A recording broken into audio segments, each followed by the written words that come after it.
Living Golf, in association with Gulf Saudi. Dubai has become a trailblazer on their ability to really attract tech talent, attract startups, attract companies, investors. The talent marketplace is thriving. There is demand for tech talent pretty much in any sector: public, semi-government, financial services, logistics. This has created this very strong demand. The DIF's Innovation Hub, the Silicon Oasis, there are multiple accelerators, tech hubs, which are all supported by the government. They provide a great platform for startups to be able to grow, but also to come together, collaborate, and work with them. Everyone that has a tech background is able to get a long-term residence. Dubai pays about 30% higher than most of the mature tech hubs around Europe and Asia. What I see in the next 5 to 10 years is really this new ways of working, where people are able to very rapidly upskill, reskill to be able actually to get to that next opportunity. If we have a marketplace that enables that, and we have talent which is thirsty, hungry, it's a healthy conjunction. Commerce, competition, new Marketplace Africa. Could South Africa's newly discovered helium reserve mean big business for the country's energy sector? Marketplace Africa, tonight on CNN.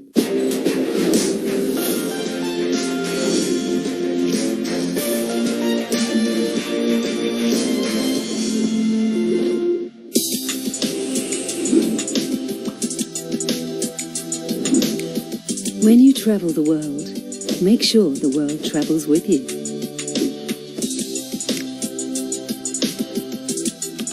Check in, log on, and get connected with all of the latest developments at your fingertips. CNN Partner Hotels, connected to your world. Join me, Larry Madowo, as I introduce you to Africa's trendsetters. See how they use their talent, resources, and passion to make a difference on the continent. This is African Voices Changemakers. With a new album, Afrobeats megastar Davido shares his personal journey back to the music scene. I might not be able to fill the void to heal everything in the world, but I feel like the album is going to do its part. African Voices Changemakers on CNN, in association with Glow. Hello and welcome to our viewers all around the world. I'm Lynda Kinkade and this is CNN Newsroom. Coming up, American diplomats have been evacuated from Sudan amid the fighting there. It comes as the US updates its travel advisory for the nation. Ukraine says it needs much more military aid if it is to win the war against Russia this year, 10 times as much. And skyrocketing inflation and a presidential election on the horizon. Who will take on Argentina's dire economic crisis? Live from CNN Center, this is CNN Newsroom with Lynda Kinkade. We begin in Sudan, where evacuations of foreign nationals are underway as fighting between the military and paramilitary forces stretches into a second week. Hours ago, the U.S. confirmed that all American diplomats were on their way out of Sudan and that the U.S. embassy in the capital, Khartoum, has been temporarily closed. A U.S. Defense Department official says fewer than 100 people were pulled out of the country in what he called a fast and clean operation. CNN's Oren Lieberman has the details.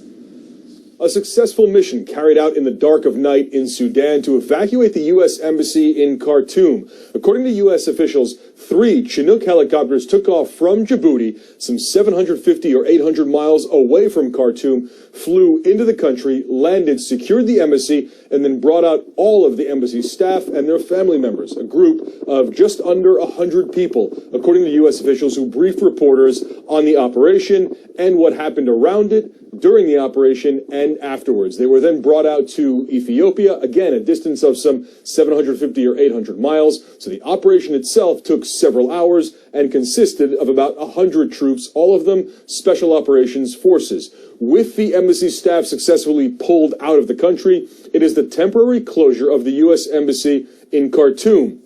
U.S. officials said they do hope there's an opportunity here, a ceasefire that holds a resolution between the two warring parties there, and an opportunity to reopen the embassy. But that is an enormous question as the fighting there enters its second week. The U.S. was looking for a window of opportunity, a ceasefire that holds, essentially, to be able to evacuate the embassy itself. And the weekend brought that opportunity with the Eid al-Fitr holiday. The two warring parties committed to the ceasefire, even though there were reports of violations of that ceasefire. In the end, President Joe Biden made the decision to go ahead with the operation to evacuate the embassy. Now a large question, what about all the U.S. nationals, the private citizens who remain in the country? And there are thousands of them, many of them dual citizens, Sudanese American. Right now, they have no help at the embassy with the closure of the embassy, but U.S. officials did say they are considering options for land routes there, if that's the way out of the country for many of these citizens. Defense officials said they are considering surveilling the land routes out and setting up perhaps a naval option, a maritime option at Port Sudan, and are looking at creating deconfliction lines so that to assist in the evacuation of U.S. citizens there who are trying to make their way out of the country. Again, that under consideration. A very difficult question with the fighting continuing. But as we learned on Saturday night, the successful evacuation of the U.S. Embassy in Khartoum, under 100 people there, the diplomatic staff and their family members, brought safely out of the country via helicopter. Oren Lieberman, CNN at the Pentagon. The U.S. says it's also evacuated a small number of diplomatic professionals from other countries, in addition to the American personnel. CNN's Larry Madoa reports.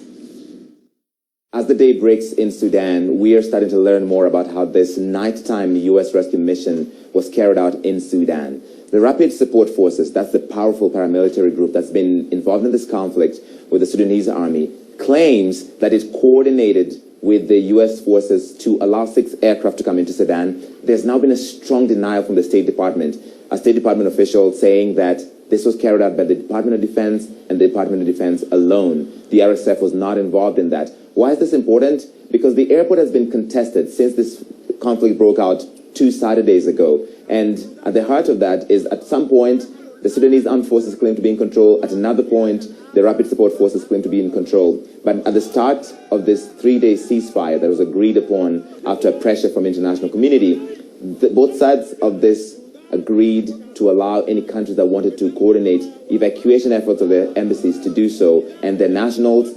And that is how the first countries were mentioned in a statement from the army were the US, the UK, France, and China. Saudi Arabia was able to use the port of Sudan in the east of the country to evacuate its citizens and other citizens of what is called brotherly and friendly nations to the port of Jeddah across the Red Sea. There's been convoys heading to Port Sudan in the east, even though the U.S. Embassy has warned citizens in the country to not do that. And if they do so, it's at their own risk. The guidance remains that for U.S. citizens, private U.S. citizens in Sudan, it's still too dangerous to coordinate evacuation efforts for private U.S. citizens. Several other countries have said that they had their military aircraft on standby to evacuate the citizens, including Spain, Japan, South Korea, Switzerland, and a host of other nations considering pulling out their citizens out of the country, their members of staff at their embassies, because this situation continues to drag on. Sunday is the last day of this 3-day ceasefire, so if the fighting does continue, because these two generals have not agreed to pause fire for a longer period to allow for a dialogue and how they can return to a civilian transition in Sudan. So as Monday comes into effect, we will see probably a lot more uncertainty around Sudan and this conflict. Larry Madowo, CNN, Nairobi. Well, earlier I discussed this with Justin Lynch, a researcher and co-author of a book about democracy in Sudan. Take a listen. The title of your book is actually quite fitting, Sudan's Unfinished Democracy. It's far from finished. It seems way off right now. How would you describe, given your study of Sudan, the current situation unfolding there right now? Well, to back up a second for your viewers, in 2019, there was a revolution that overthrew the longtime dictator Omar al-Bashir. And it was really a moment of hope and democracy. I remember walking around kind of the middle of Khartoum, where protesters had taken the streets and made it into this huge carnival atmosphere. They had shut down all the streets. It would be like going in the middle of Times Square, and it was this kind of 30-year celebration that had been bottled up of democracy. But you could tell very quickly that the protest movement was going to struggle to implement their ideals for democracy. And what we saw was an agreement that happened in August 2019, that really took away a lot of the momentum. And what we're seeing today is unfortunately just a continuation of really the struggle that Sudan and so many other nations that have been through revolutions have gone through. And Justin, can you give us a sense of the leadership structure under these two generals who are right now fighting for power? Yeah, I mean, I spent time in Darfur, which is the traditional homeland of the Rapid Support Forces, and I can tell you that, those forces have little command and control. The soldiers are not very well trained. And I think what is most interesting is that they view themselves as the victim, right? The Rapid Support Forces are really the follow-on to what some of your viewers may remember as the Janjaweed forces in Darfur, who committed atrocities in 2003. And I think what's very important to understand is that Hamedi and the broader RSF soldiers view themselves as really victims. And so as this war continues, it will be very difficult to try and come to terms with the Sudanese armed forces as well. We hope that a mediation process, succeeds and goes forward, but, with every hour that goes by, that's looking harder and harder to accomplish. Yeah, I mean, it is good seeing some of these evacuations and this temporary ceasefire, at least right now. But how do you see this playing out in the coming days, potentially weeks? And which international players are going to have the most impact here? I'm assuming Egypt, Saudi Arabia. How do you see it playing out? Look, I mean, the past couple of days, the past couple of hours have been enraging to speak with friends and colleagues who are in Khartoum.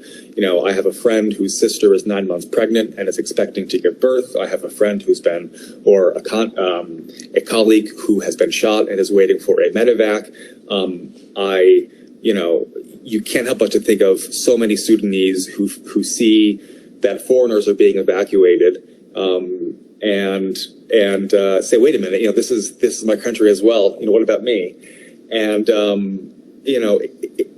it's just heartbreaking. And I think that you mentioned a very important point about the region getting involved, and I think that what will really make this conflict worse is if regional states, particularly Egypt, which supports the Sudanese armed forces, and the United Arab Emirates, which supports the Rapid Support Forces, if they get involved at a significant scale, that's going to turn this into something that will be just even more catastrophic. Yeah. Well, we appreciate your time. Justin Lynch, thanks so much for staying up for us tonight. We thank you very much.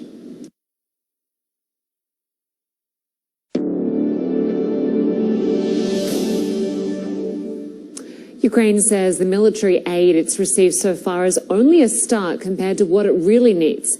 Allies have already given Kyiv tens of billions of dollars worth of military equipment, including the US HIMARS missile systems that you see here.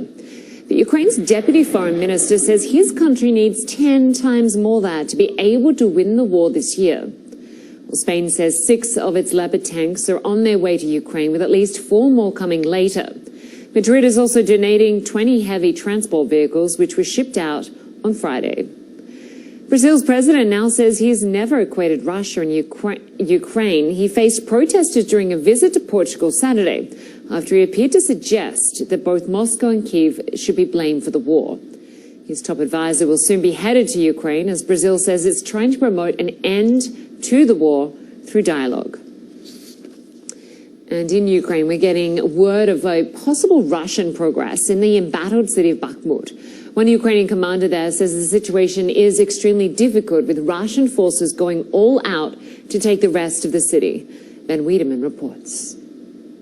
The battle for Bakhmut appears to have entered a critical phase, with one Ukrainian commander acknowledging that, in his words, the line is not stable. Russian forces, supported by intense airstrikes, have made gains, claiming to have seized 3 city blocks. This months-long battle has been the bloodiest since the start of the full-scale Russian invasion in February 2022. The Ukrainians nonetheless insist that they are inflicting punishing losses on Russian forces as Ukraine continues to prepare for its much-anticipated spring offensive, bolstered by hardware provided by its backers. U.S. Secretary of Defense Lloyd Austin said Friday that the Ukraine Defense Contact Group, composed of 54 countries, including the 31 NATO member countries, has in recent months provided Ukraine with more than 230 tanks and in excess of 1,550 armed vehicles. The Ukrainians continue to press for more advanced warplanes. But the offensive doesn't depend on weapons alone. The weather is also key, and recent heavy rains in eastern Ukraine have turned potential battlefields into seas of mud. Ben Wiedemann, CNN, Kyiv.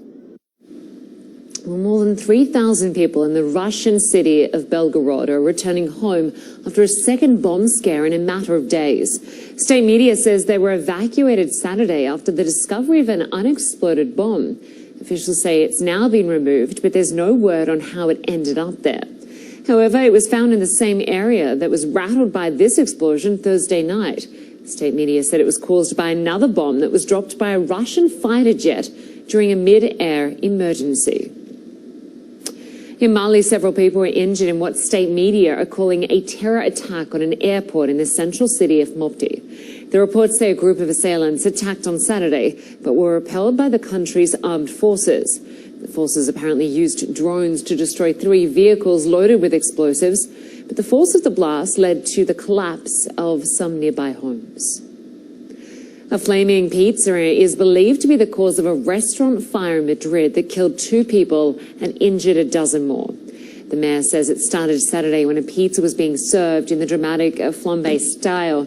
Spirits were poured over the pizza and set alight, somehow causing decorations in the restaurant to go up in flames. The restaurant had only one exit, and it was near the fire. For a time, people were trapped in the back of the restaurant. Workers in Argentina are struggling to deal with inflation that's over 100%. And now they're wondering who will lead the country out of its economic crisis. We'll have the details after the break. Plus, tens of thousands of Israelis continue to protest against the government's plan to overhaul the judicial system. We'll have the latest when we come back.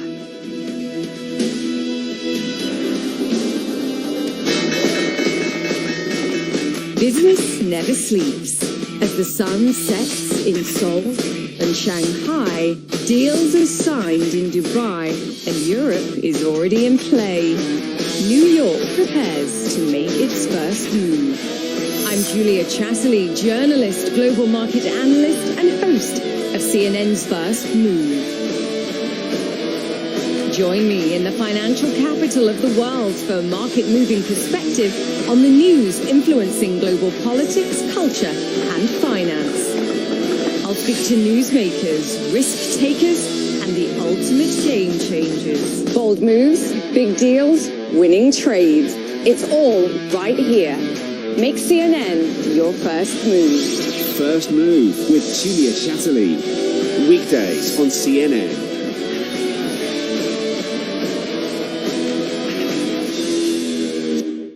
To open doors and to unlock secrets, it takes trust. This was the Duchess's first news interview.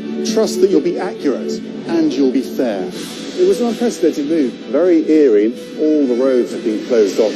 The Apache attack helicopter. This is what Captain Wales has been flying. Do you want talks with them? Huge amount of police support. Rare access indeed. That's what it's all about. Max Foster, CNN. Next time on The Whole Story. Our first electric flight. Meet the climate warriors racing to unscrew the planet. You're part of the movement to basically build the oil industry in reverse. Carbon removal. The Godzilla. Get mad and go kill that thing. Every molecule of CO2 that doesn't end in the atmosphere is a victory. Searching for new ways to fix old mistakes. The Whole Story with Anderson Cooper. Monday. One whole story, one whole hour. on CNN. Welcome back. People in Argentina are coping with a deepening economic crisis and one of the highest inflation rates in the world. On Friday, they learned that President Alberto Fernandez will not seek re-election, leaving the next leader to salvage Argentina's struggling economy. CNN's Rafael Romo has more. Holding torches and banners, they marched down some of the most iconic streets of downtown Buenos Aires, the capital of Argentina. The march, organized by worker unions, is the latest in a series of anti-government protests. Workers like Silvia Sarabia say the government is not doing enough to alleviate a galloping yearly inflation that reached 104%, the second highest in Latin America after Venezuela's 501%. Those who have a formal job get wages under the poverty line, she says. That's why these protests are so big. Workers say the government of Argentina is taking money from the working class to pay the International Monetary Fund. President Alberto Fernandez admitted there are problems to be solved, but pointed to 30 months of job growth in the country. Last month, Argentina reworked a $44 billion loan with the IMF, obtaining nearly $10 billion in fresh cash in exchange for measures to strengthen public finances and start reducing persistently high inflation. President Fernandez is calling for unity, asking his fellow Argentines to please look towards the future. He says his finance minister is working on the issues and blamed some of the problems on the country's drought. But for many people in Argentina, it's hard to have that kind of optimism when they don't even know if the next paycheck is going to allow them to make ends meet. For example, in my case, I have zero capacity to save any money, this worker says. The inflation we're living today in Argentina is terrible. It feels like never before. According to government figures, Argentina's yearly inflation rate rose past 100% in February for the first time since 1991. The black market peso weakened to 438 per US dollar, a drop of 4% according to an analysis by Reuters. That's double the official rate of 218 per dollar. The government was already struggling to rein in rising prices. Antonio Aracre, President Fernandez's chief advisor, announced his resignation Tuesday amid the financial turmoil. The failing state of the economy and inflation will have an impact beyond the pockets of regular people later this year. President Fernandez announced Friday he will not seek re-election, but whoever hopes to replace him at Casa Rosada, Argentina's presidential palace, will have to convince voters in October that he or she has what it takes to tackle the enormous challenge of stabilizing the economy. Rafael Romo, CNN, Atlanta.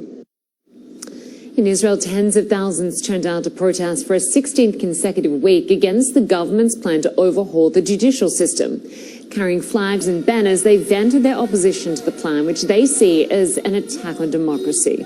The weekly protests have continued across Israel despite Prime Minister Benjamin Netanyahu announcing a pause on the reforms last month. Saturday's demonstrations came just before Israel marks its Memorial Day and Independence Day this week.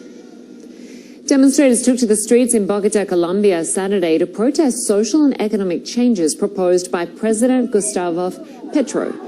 Among the proposals, reducing the work week from 48 hours to 42, a guaranteed monthly income for the poor, and a centralized healthcare payment system. Critics say the changes will hurt job creation, capital markets, and public finances. The reforms are currently under review by Colombia's Congress. Championship is not a word very often associated with Wrexham football, but today it is. The club's two celebrity owners now have a glittering trophy and something even better, a promotion. We'll have that story soon.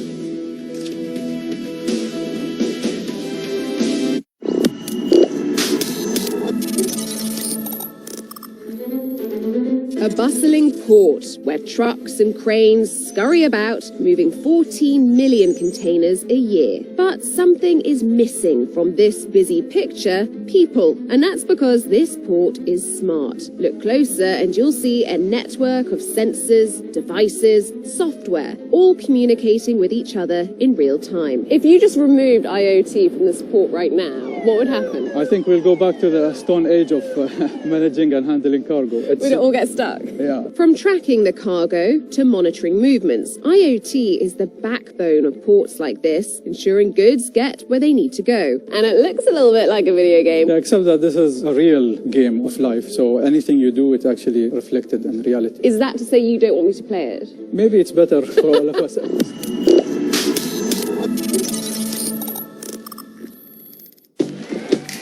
It's on-road, off-road, Round the track? down the mountain. It's raw power, agility. It's breaking barriers, making history. It's the good, the bad, and the extraordinary.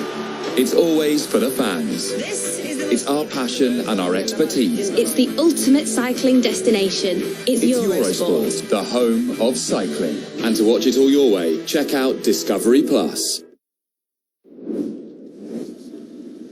Well, hundreds of climate change activists gathered outside Britain's Parliament building in London to mark Earth Day on Saturday and to urge government action on global warming. The so-called Extinction Rebellion group, known for blocking roads, smashing windows and other disruptive tactics, changed things up a bit. It signed thousands of people for family-friendly rallies and marches instead. It's been great. It's been, that's one of the best things about coming to these events. There's a real buzz in the air, and there's a positive outlook on. I know it's portrayed often as like doom mongering, but it's not. There's a real drive for positive change, which I think is which is one of the key things about these events. Climate scientists have warned the average global temperatures could hit all-time highs this year or in 2024. The London Marathon is set to get underway in a few hours. More than 40,000 runners are expected to take part in the 42-kilometre race through the British capital. There are fears it could be disrupted by climate activists. The British four-time Olympic champion, Mo Farah, says this year's London Marathon will be his last.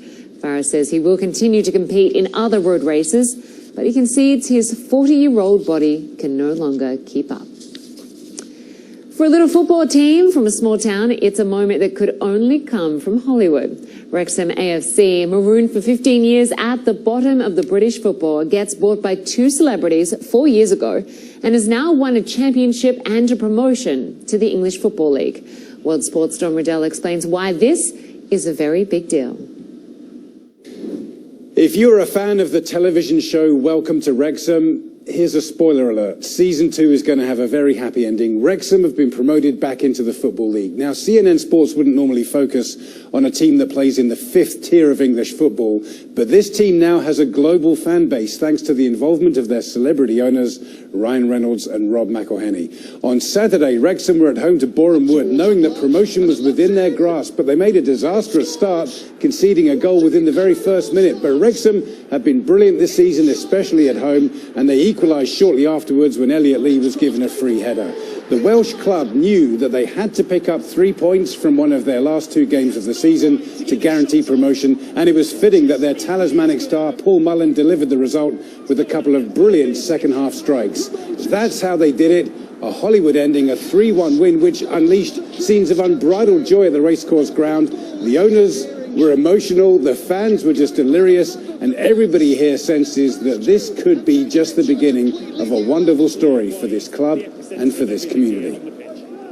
I'm not sure I can actually process what happened tonight. I'm still a little speechless. Know that the one thing that's running through my head over and over again is people said at the beginning, why Wrexham? Why Wrexham? This is exactly why Wrexham. What's happening right now is why. You've put so much into this project. How does it feel when it finally feels like it's paying off? Well, I think we can hear how it feels to the town, and that's what's most important to us. I think this is a moment of catharsis for them and celebration, and for us to be welcomed into their community and to be welcomed into this experience has been the honor of my life. You know, Rob McElhenney has always said that the goal is to get this team into the Premier League, and it might be rather difficult for some American sports fans to understand that. It would be like a single-A baseball team working their way up into the majors.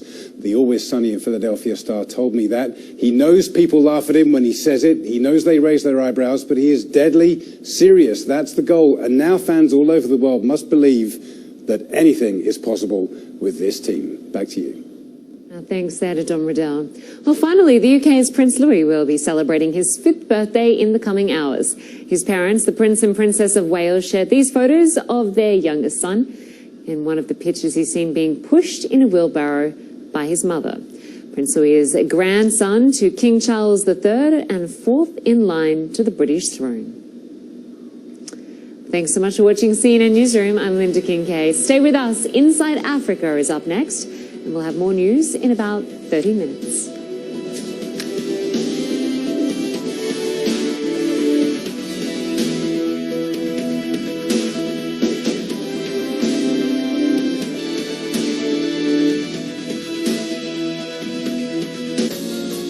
Commerce. Competition. New Marketplace Africa. Could South Africa's newly discovered helium reserve mean big business for the country's energy sector? Marketplace Africa. Tonight on CNN.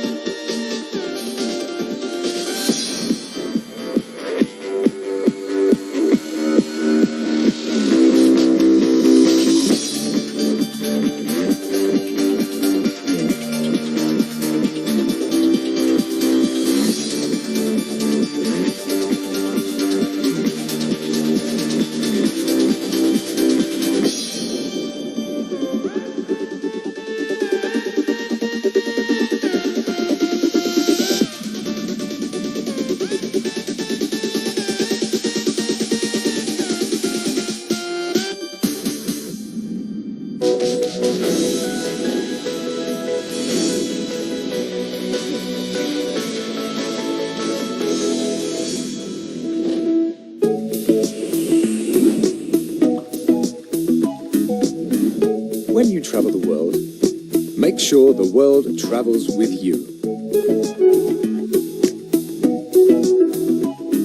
Check in, log on, and get connected with all of the latest developments at your fingertips.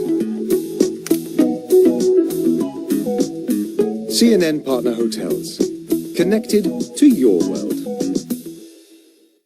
Join me, Larry Madowo, as I introduce you to Africa's trendsetters. See how they use their talent, resources, and passion to make a difference on the continent. This is African Voices Changemakers. With a new album, Afrobeats megastar Davido shares his personal journey back to the music scene. I might not be able to fill the void to heal everything in the world, but I feel like the album is going to do its part. African Voices Changemakers on CNN, in association with Glow. This is CNN. More people get their news from CNN than any other news source.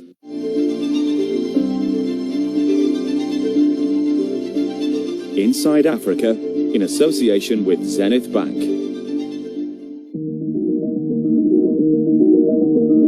It's a continent where the spirit of entrepreneurship is actively encouraged.